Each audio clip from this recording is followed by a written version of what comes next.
bit taller this week, Nicksy, sideways? As a team, sorry, I thought you were talking about me. Yeah, we'll be a little taller tomorrow night, which will be good.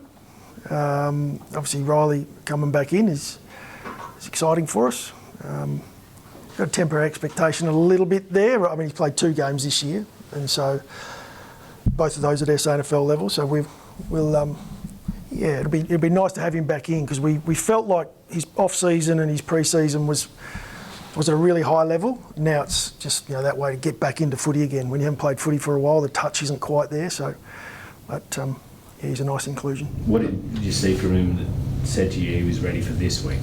Oh, it's a combination. It's not necessarily what he's done in the last couple of weeks at SANFL.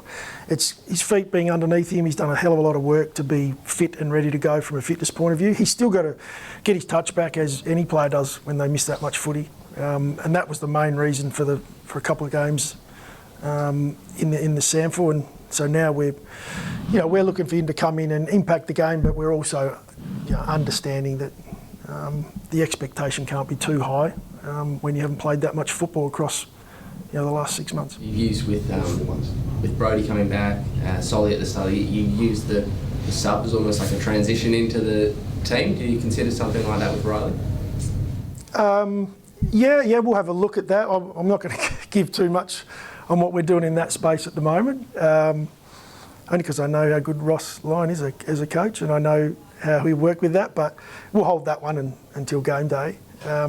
But we have done that a little, as just a little avenue in, and it's a tough role, the sub. It's a challenge for guys that come into that role. It's something that we never experienced back in the day, and now our guys have done a really good job. And I think, even right across the league, the guys that come in, it is a challenge to come in when the game's already up and running.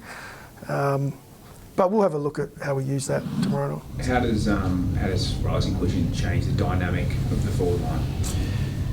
Well, it gives us an opportunity to be a little taller, as you mentioned. The danger with that is a Saturday night game. You can get wet and slippery, but there's certain things you want to get done in a game. One of those is to dominate the air and challenge the opposition. The other one is to bring some pressure when it does hit the deck on the ground. And our opponents this week are a super high level when it comes to ground ball score. That's been one of their weapons across the season. So we'll have our work cut out for us. How would you counsel Isaac this week?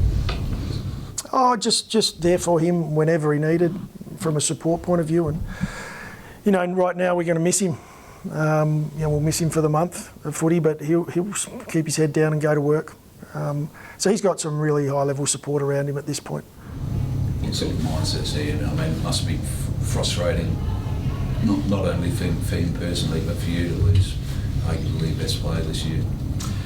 Yeah, it challenges us, but it gives an opportunity for someone else to step up into that, and that's what's happened this week. And there's not much point us dwelling on the fact that Isaac's not there. We're going to celebrate the fact that Hugh Bond's coming into the side, and he brings his own weapons, his own strengths. He's had a fantastic sort of 4 weeks of footy at an SANFL level. Again, when you sort of temper expectations, he hasn't played a game of AFL yet, so it'll be a really big test for him. But he's a warrior. If you're picturing a player, he's looked at how Slaney went about it when he played. He's a hard player. He's tough. What he lacks from a polish point of view, he makes up for with his endeavour. So I'm confident he'll bring a real contest for us. Is he the Luke Brown mould? Yeah, that'd be probably a good comparison. I had a short time with Brownie, and he was so good to coach. Bondi's the same. He'll do anything for the team, and we love that sort of player, and I think he'll balance our group out nicely. How's he been around the club in terms of making his debut this week? He must be excited. What's his mood been like?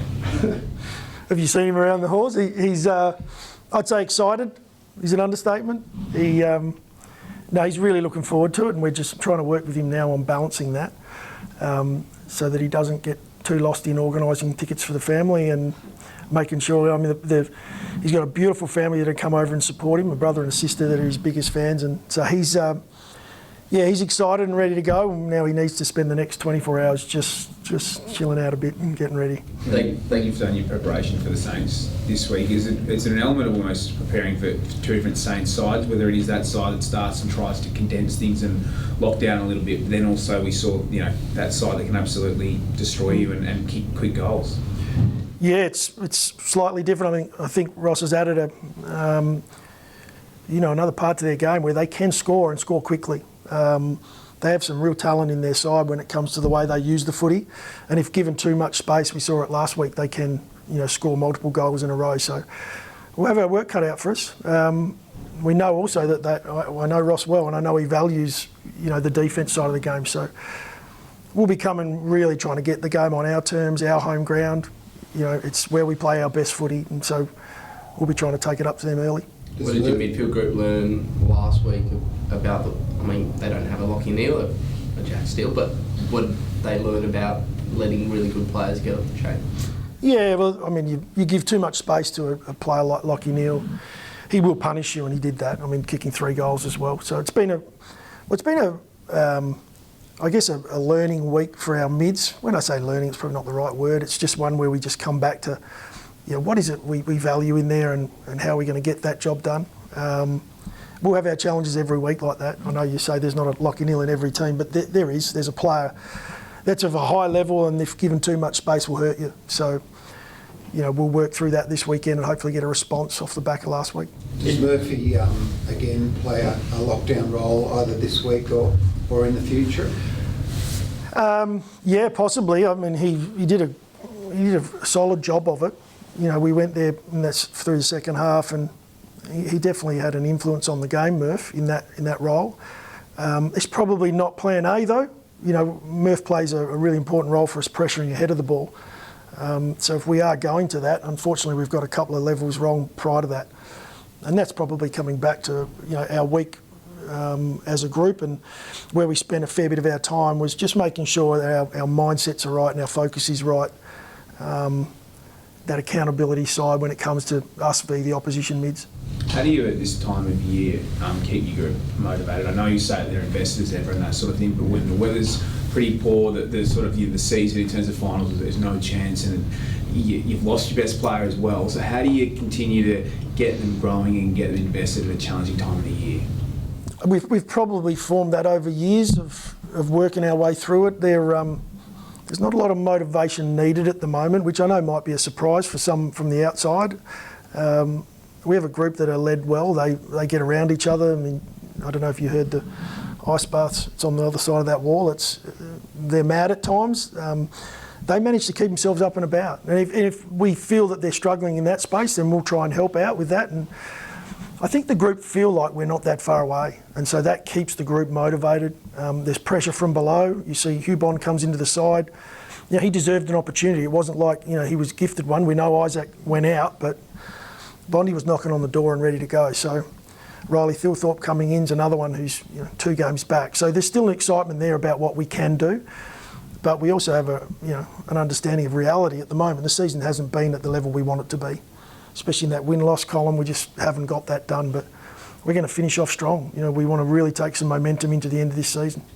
You talked before about the sub role. What have you seen from Sam Berry over the past few weeks that's helped him graduate from playing that role earlier in the season to becoming? Let's hope he's not in the sub this week, otherwise.